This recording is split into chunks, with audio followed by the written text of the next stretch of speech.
81వ రోజు గీతా మకరందం Bhagavad Gita part 81 by Arindam Kumar upload చేస్తున్నాను. విని ఆనందించండి. నచ్చితే లైక్ చేయండి, షేర్ చేయండి మిత్రులతో, మరియు సబ్స్క్రైబ్ చేయండి నా ఛానల్ని. Thank you.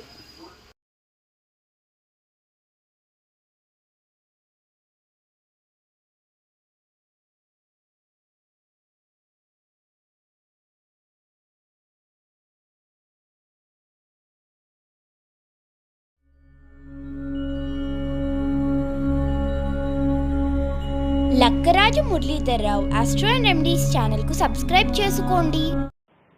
శ్రీ గురుభ్యో నమః. గీతామకరందంలో 81వ రోజు.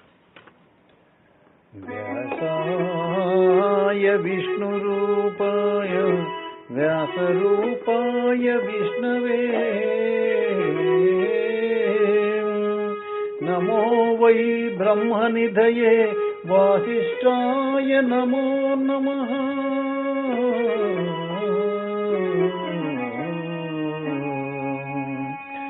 ఓం శ్రీ గీతాదేవ్యై నమః. వసుదేవసుతం దేవం కంసచాణూరమర్దనం దేవకీ పరమానందం కృష్ణం వందే జగద్గురు.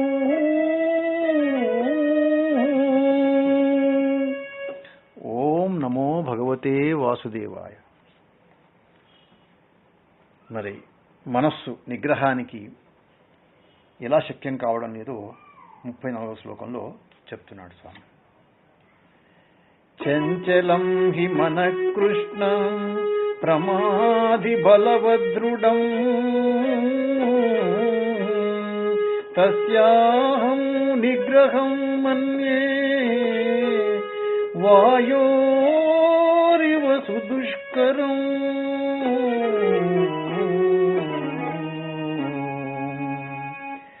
కృష్ణ, మనసు చంచలమైంది, పీడించేటువంటి స్వభావం కలది, బలవంతమైంది, దృఢమైంది. దాన్ని నిరోధించడం చాలా కష్టంగా ఉంది, గాలిని బంధించినట్లే ఉంది అని చెప్పేసి అర్జునుడు తనకు అనుభవాన్ని ఇక్కడ ప్రస్తావన చేస్తున్నాడు కృష్ణ పరమాత్మ ముందరనమాట. మరి మనస్సు నిగ్రహం అనేది చాలా కష్టమైన పని. అది అంత తేలికగా నిగ్రహించబడుతుంది. ఎందుకంటే మనకన్నా బలం ఎక్కువ మనస్సుకు అని చెప్పేసి. దేనినైనా నిగ్రహించాలి అంటే అలా నిగ్రహించే వారికి ఏముండాలి? బలం ఉండాలి. ముక్కుత్రాడు చేత దూడను లాగి ఉంచుతాం. నిగ్రహించడం అంటే ఇదే. దూడ కన్నా మనం బలం కలిగి ఉన్నాము కాబట్టి దాన్ని నిగ్రహిస్తాం. మనసును అలా నిగ్రహించలేం కదా, ఎందుకంటే అది మనకంటే బలమైంది, బలవత్ అంటున్నాం. కాబట్టి అర్జునుడు అంతటి మహావీరుడు, శివునితో పోరాడి పాశుపతాస్త్రాన్ని సాధించిన పార్థుడు మనస్సు బలవంతమైనది, నిగ్రహింపును సాధ్యం కానిది అంటున్నాడు. అంటే అర్జున్ని కన్నా మనస్సు బలమైందే ఏమో, లేకుంటే అలా ఎందుకు చెప్తాడు చెప్పండి. అర్జునుడు అంతటి వాడే నిగ్రహించలేనప్పుడు మనసును ఇంకెవరు నిగ్రహిస్తారు చెప్పండి. అర్జునుడే కాదు, ఎవరైనా మనస్సు ముందు బలహీనులే. ఎవ్వరూ నిగ్రహించలేని, ఎవరి చేత నిగ్రహింపబడే శక్తి కలది మనస్సు. అందుకే అది అతి బలవంతమైనదిగా చెప్పబడింది. బలవత్ నకేనచిత్ నియంతుం శక్యం అంటున్నాం. అంత బలమైనది కాబట్టి పండిత పామరులు అనేటువంటి తేడా లేకుండా ఎవరినైనా సరే క్షోభ పెడుతున్నది. మనస్సును గూర్చి మనసును రాసినటువంటి వాళ్ళందరూ కూడా పండితులే కదా. మరి మనస్సును గూర్చి పామరులకి ఏమి తెలుసు చెప్పండి. మనసు జయింప శక్యం కానిది అని పండితులు, మండలేశ్వరులే మండిపడుతూ రాశారంటే మనస్సు వాళ్ళ యొక్క జీవితాల్లో ఎంత మంట పెట్టి ఉంటుందో ప్రత్యేకంగా చెప్పవలసిన అవసరం ఏముంది. అనుభవాలే కదా కృతులలో తొంగి చూసేది. అంత బలవంతమైనది కాబట్టి అది దృఢమైనది. మనం అందరం కూడా విన్న పాట మనకు జ్ఞాపకం వస్తుంది ఇక్కడ. మనసు గతి ఇంతే మనిషి బ్రతుకింతే మనసున్న మనిషికి సుఖము లేదంతే మనసు గతి ఇంతే. అంతా మట్టేనని తెలుసు, అది ఒక మాయేనని తెలుసు, తెలిసి వలసి విలపించుటలో తెలచి వలచి విలపించుటలో తీయదనం ఎవరికి తెలుసు మనసు గతింతే మనిషి బ్రతుకింతే మనసున్న మనిషికి సుఖము వేదంతే మనసు గతింతే. కాబట్టి మహా ప్రబలమైంది, కాబట్టి మనస్సు మహాదృఢమైంది. అది వజ్రరూపంలో ఉంటుందన్నమాట పూర్తి. మనసు యొక్క కబంధ హస్తాల నుంచి బయటపడడం ఎవ్వరికి కూడా సాధ్యం కాదు అని చెప్పేసి, ఇటువంటి మనస్సు విషయంలో భక్తజనుల యొక్క పాపాలను లాగి బయటపడేసేవాడు, ఈడ్చి దూరంగా విసిరేవాడు, ఆకర్షించి నిర్మూలించేవాడు ఎవరంటే శ్రీకృష్ణ పరమాత్ముడు. కృష్ణ దుష్ట సంస్కారాల చేత బలవత్తరమై దృఢమై ప్రమదనశీలమై చంచలమైనటువంటి మనస్సును ఎలా నిగ్రహించాలో తెలియడం లేదయ్యా. కాబట్టి నిగ్రహించడం శక్యం కావడం లేదు. భక్తుల యొక్క దోషాలను హరింపజేసేవాడివి అయినందువల్ల నీవు కృష్ణుడు అయినవు. నా దోషాలను కూడా హరించు తండ్రి. దోషహరమైతే మనస్సు యొక్క చంచలత్వం ఆగుతుంది, యోగానుష్ఠానం నిర్విఘ్నంగా సాగుతుంది అని చెప్పేసి ఇక్కడ మనకు దీంట్లో కృష్ణ అని చెప్పేసి అర్జునుడు భక్తితో సంబోధన చేశాయట. అర్జునుడి యొక్క అభిప్రాయంతో ఏకీభవిస్తున్నాడు భగవంతుడు. 35వ శ్లోకంలోకి పోయే ముందు ఇక్కడ మనకు మనసు యొక్క స్వభావం అనేది స్పష్టమైపోయింది. ఇక్కడ ఒకటి చంచలమైనది, రెండవది యొక్క మన ఇంద్రియాలను క్షోభ పెడుతుంది కాబట్టి అది బలవత్తరమైంది, దృఢమైంది అని చెప్పే విషయము మనకు మనసు యొక్క గుణాలు దీంట్లో మనకు స్వభావం అనేది అర్థమైపోయింది. 35వ శ్లోకం లోపల భగవానుడు చెప్తున్నాడు ఇవన్నీ విషయాలు జోడిస్తూ, అర్జునుడు చెప్పేటువంటి విషయాలను కూడా తాను ఏకీభవిస్తున్నట్లు చెప్తూ ఆ విషయాన్ని స్పష్టంగా పరుస్తున్నాడు మనకు. అసంశయం మహాబాహో మనో దుర్నిగ్రహం చలం అభ్యాసేన తు కౌంతేయ వైరాగ్యేణ చ గుహ్యతే వైరాగ్యేణ చ గృహ్యతే.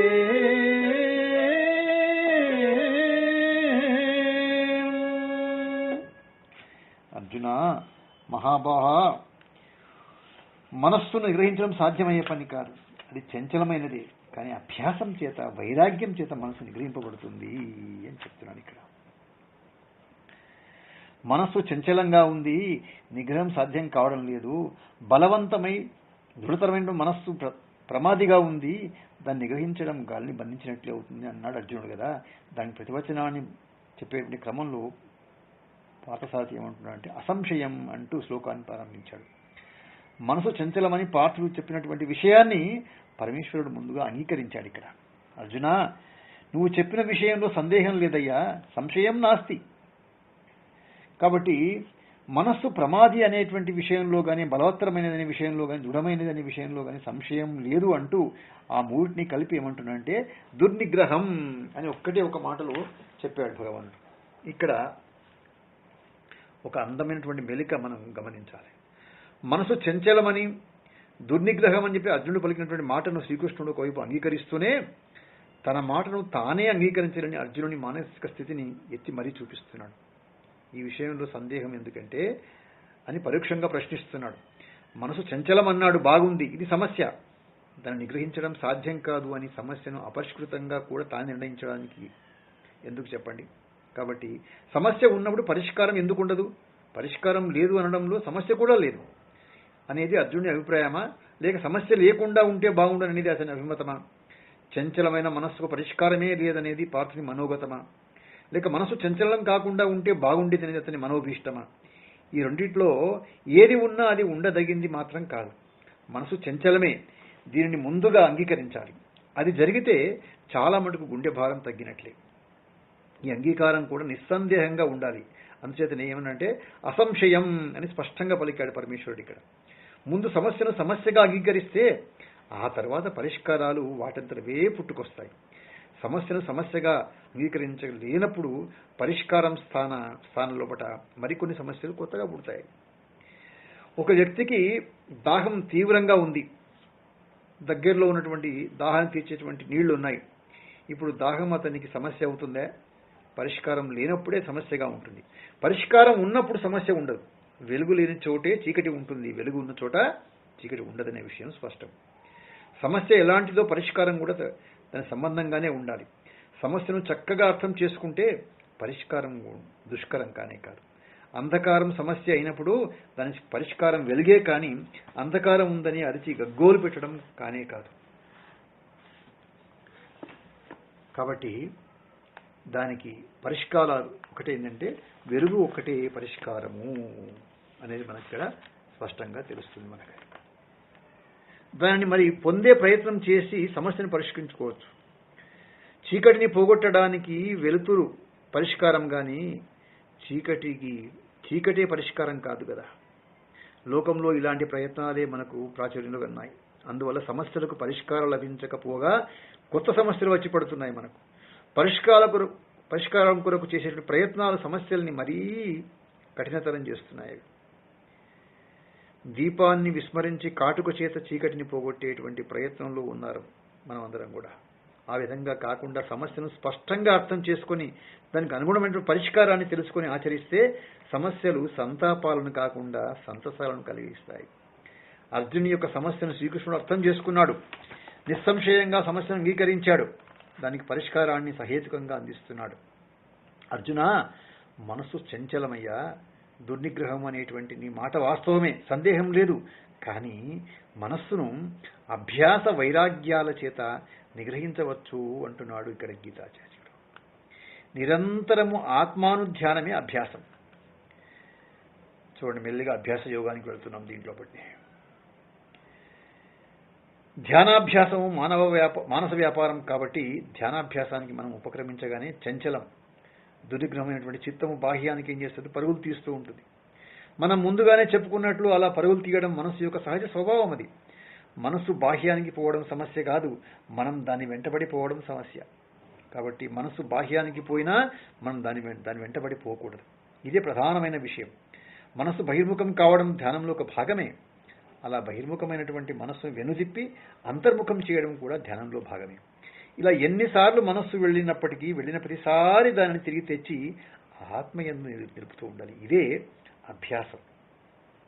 ధ్యానాభ్యాసాన్ని మంత్రయుతంగా చేసినా లేక జపధ్యానంగా చేసినా బాహ్యానికి పారిపోయిన మనస్సును అంతర్ముఖం చేసి ధ్యేయరూపుడైనటువంటి పరమేశ్వరుని యందు లేదా మంత్రం ముందు స్థిరంగా నిలపడం అనే అభ్యాసాన్ని నిరంతరం కూడా మనం కొనసాగించాల్సిన అవసరం ఉంటుందన్నమాట. ఇక్కడ ఈ విషయాన్ని మనకు చెప్తున్నాడు స్పష్టంగా. విషయం ఈ విధంగా మనకు దీంట్లో ప్రధానంగా ఏంటంటే విషయాల యందు విరస బుద్ధి అనేది వైరాగ్యం. దీని చేత చిత్త ప్రచారం ఆగుతుంది అంటున్నాడు. వైరాగ్యం వల్ల మనస్సు అనేది స్థిరపడుతుంది అని చెప్పేసి చెప్తున్నాడు ప్రధానంగా మనకు. ఇంతవరకు మనం చూసినవి చూడనివి అయిన ఇష్టభోగాలలోని దోషాలను దర్శించడం అలవాటుగా మారడం వల్ల ఆయా భోగాల పట్ల ఆశ క్షీణించి ఆసక్తి నశించడమే వైరాగ్యం. వైరాగ్యానికి ఒక చక్కటి నిర్వచనం మనకు దొరుకుతుంది ఇక్కడ మనకు. అంటే మనం ఇంతవరకు చూసినవి చూడనివి, తర్వాత మనం రకరకాల ఇష్టాలు మనకు ఉంటాయి, అవన్నిటిలో ఉన్నటువంటి దోషాలను మనం చూడగలిగి అలవాటుగా మారాలి చూడమనం. ఆయా భోగాల పట్ల ఆశ కూడా పూర్తిగా క్షీణించాలి, ఆసక్తి నశించాలి. ఇదే వైరాగ్యం అంటున్నాడు. చూసినవి అంటే అనుభవించినవి ఇహలోక భోగాలు, చూడనివి అంటే కేవలం శాస్త్రం చెప్పినటువంటి స్వర్గాది భోగాలు. ఈ రెండిటి యందు కూడా దోషదర్శన ఫలంగా ప్రాప్తించిన వైముఖ్యమే వైరాగ్యము. ఆసక్తి ఉన్న చోటికే మనసు పరుగులు తీస్తుంది. వైరాగ్యం కారణంగా విషయాల యందు విరక్తి పుట్టడం వల్ల మనసు బాహ్య ప్రపంచంలోనికి పరుగులు తీయదు. విషయాలు అయినా వస్తువులైనా ఏమిస్తాయి చెప్పండి? ఏమీ ఇవ్వవు. వస్తువులుగానే ఉంటాయి. మనం ఇష్టపడితేనే ఆ క్షణం నుంచి అవి ఇష్ట వస్తువులుగా మారి ఆ తర్వాత వాటి ఇష్టం వచ్చినట్టు మనల్ని ఆడిస్తాయి. వైరాగ్యం ప్రాప్తించగానే వస్తువుల యొక్క అనిత్యత్వము అర్థమవుతుంది మనకు. ప్రపంచం యొక్క మిథ్యాత్వము తెలిసి వస్తుంది. రాగధ్య భావం చోటు చేసుకుంటుంది. కాబట్టి మనసు నిగ్రహింపబడి ధ్యానమగ్నమై ఉంటుంది. పరమేశ్వరుని సన్నిధిలోని పవిత్రంగా ఉంటుంది. ఒకవేళ సంపూర్ణంగా నిగ్రహింపబడిన చిత్తము చంచల స్వభావం చేత మళ్ళీ బహిర్ముఖమైన అభ్యాసానికి వైరాగ్యం తోడు ఉండడం వల్ల మనసు ఏ ప్రదేశానికి వెళ్ళినా అక్కడ ధ్యేయమూర్తియే సాక్షాత్కారం అవుతుంటుంది మనకు. అందుకే చపల చిత్తము ఇక్కడ పరుగులు తీసినా పోయినా ప్రతి చోట పరమేశ్వరుడే సాక్షాత్కరిస్తుంటాడు.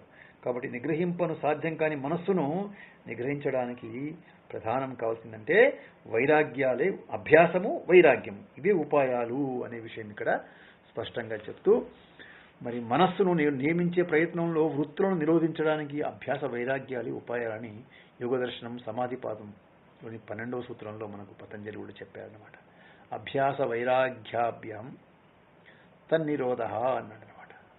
మనసును నిగ్రహించినటువంటి వానికి యోగం సిద్ధిస్తుంది, మనసు నిగ్రహింపబడని వానికి యోగం అనేది సిద్ధించదు అనే విషయము స్పష్టంగా చెప్తున్నాడు.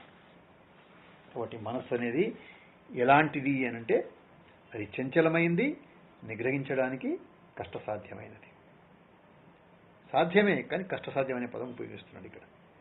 మరి ఏ సాధనాల వల్ల మనం మనసు నిగ్రహించుకోవచ్చు అంటే రెండు సాధనాలు దానికి ఉన్నాయి మనసు నిగ్రహించుకోవడానికి. అందరూ గమనించాల్సిన, పిల్లలు కానీ పెద్దలు కానీ అందరూ కూడా. ఒకటి అభ్యాసం వల్ల, 2 వైరాగ్యం వల్ల మనసు మన స్వాధీనంలోకి వచ్చే అవకాశం ఉంటుందని చెప్పేసి ఇదే విషయాన్ని మనకు 36వ శ్లోకం లోపల స్పష్టంగా చెప్తున్నాడు భగవానుడు. అసంయతాత్మనా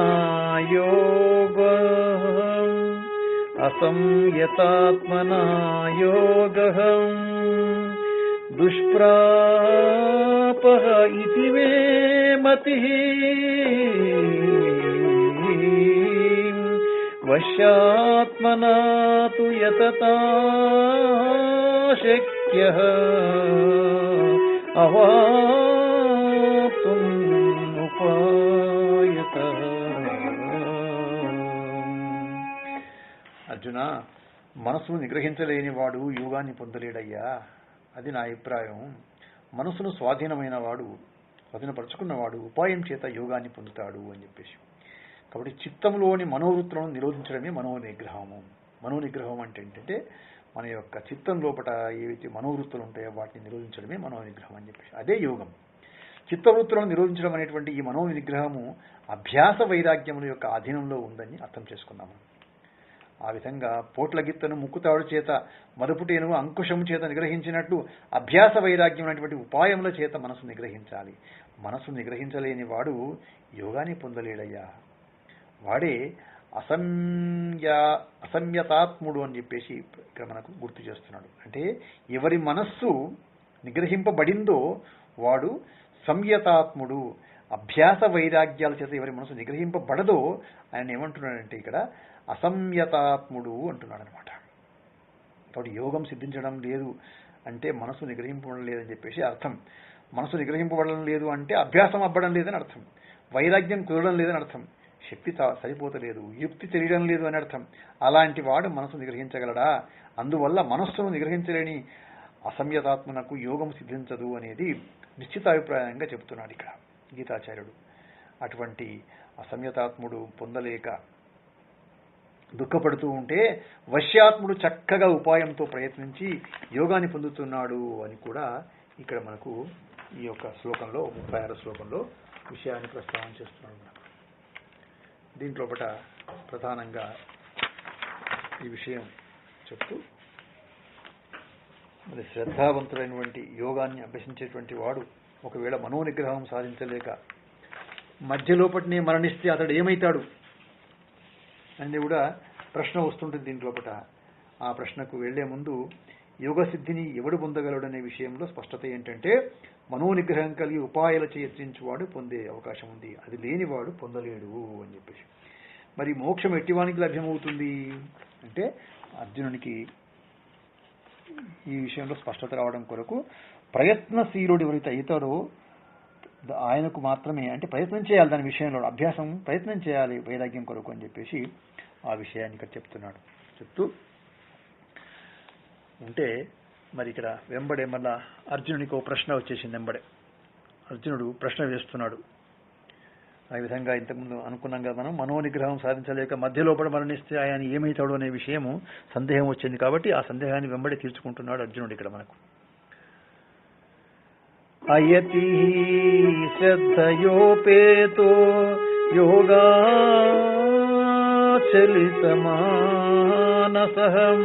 అప్రాప్య యోగ సంసిద్ధిం కాం గతిం కృష్ణ గచ్చతి.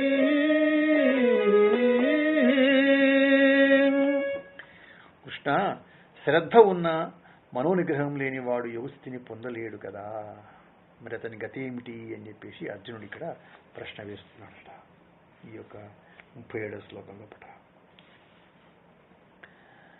శ్రీకృష్ణుడు బోధించినటువంటి ధ్యాన యోగాన్ని వినడం అయిపోయింది. ప్రస్తుతం ఏంటంటే ఆచరణ విధానం, ఆచరించవలసిందే మిగిలి ఉన్నందులో అర్జునుడి యొక్క సందేహాలు మెల్లమెల్లగా వస్తున్నాయి. విన్నంత వరకు బాగుంది, ఆచరణలో వచ్చేటువంటి సమస్యలన్నీ అర్జునుడు మనం చెప్తున్నాడు ఇక్కడ. కృష్ణ, నువ్వు చెప్పినటువంటి ఈ ఆత్మధ్యానాన్ని ఒకడు శ్రద్ధతో ఆచరిస్తూ ఉంటాడు, కానీ ప్రయత్నంలో వెనుకబడి ఉంటాడయ్యా. అంటే మనస్సును అభ్యాస వైరాగ్యాలతో చక్కగా నిగ్రహించలేడు ఆయన, మంద వైరాగ్యంతో ముందుకు పోలేడు, ప్రయత్నలోపం కలవాడు. అందువల్ల శ్రద్ధ ఉండినా యోగం నుంచి చెలించిపోతుంటాడయ్యా. అట్టి వాడికి యోగం సిద్ధించదు. అలా యోగసిద్ధిని పొందలేక మరణిస్తే ఏమవుతాడో, అతని గతి ఎట్లా ఉంటుంది? ఇది అర్జుని యొక్క ముఖ్యమైనటువంటి సందేహం మనకి దీంట్లో కనబడుతుంది అన్నమాట. దీని కొరకు దీంట్లో ప్రశ్నించిన విషయంలో దైవప్రాప్తికై శ్రద్ధతో కూడి ప్రయత్నించేటువంటి వాడును, మనోనిగ్రహ శక్తి లేక ఉండేటువంటి వాడు అయ్యేటువంటి మనుజుడు యోగసిద్ధిని పొందజాలక మరణిస్తే వాడి గతి ఏమవుతుంది? ఇది అర్జుని యొక్క ప్రధాన ప్రశ్న. ఇంకా ఏమంటున్నాడంటే, ఇలాంటి వాడు ఏమైతాడు, అసలు నశించిపోతాడా అని చెప్పేసి ప్రశ్నిస్తున్నాడు పార్థుడు ఇక్కడ అనమాట. కచ్చిత్న ఉభయ విభ్రష్ట చిన్నాభ్రం ఇవ నశ్యతి అప్రతిష్ఠ మహాబాహో విమూఢ బ్రహ్మణ పథి.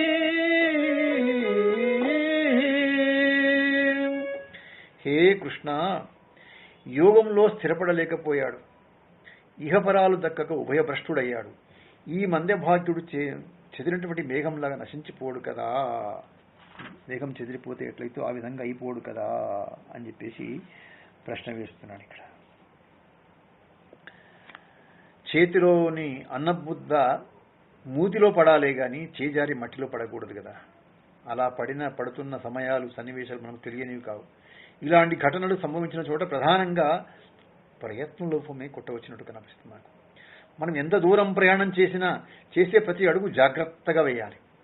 తడబడినా, తొట్రుపాటు చెందిన పతనం తప్పదు.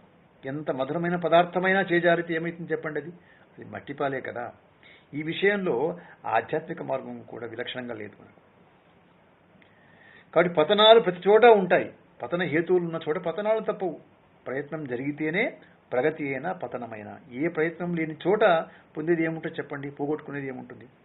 ప్రయత్నాలు చేయడమే కాదు, అవి ఫలితాలను సాధించేలాగా జాగ్రత్తలు తీసుకోవాలి. ఫలితాలను నిరోధించేటువంటి ప్రతిబంధకాలను నివారించుకుంటూ ముందుకు సాగాలి. అప్పుడే అభ్యున్నతి అట్టివారికే ప్రగతి అనే విషయం గుర్తు చేస్తున్నాడు మనకు దీంట్లోపట విషయం భగవానుడు. సర్వం శ్రీకృష్ణార్పణమస్తు. మీకు నా వీడియో కనుక నచ్చితే లైక్ చేయండి, షేర్ చేయండి. ఈ వీడియో కింద ఉన్న బెల్ ఐకాన్ను క్లిక్ చేయడం ద్వారా నా ఛానల్ను సబ్స్క్రైబ్ చేసుకోండి.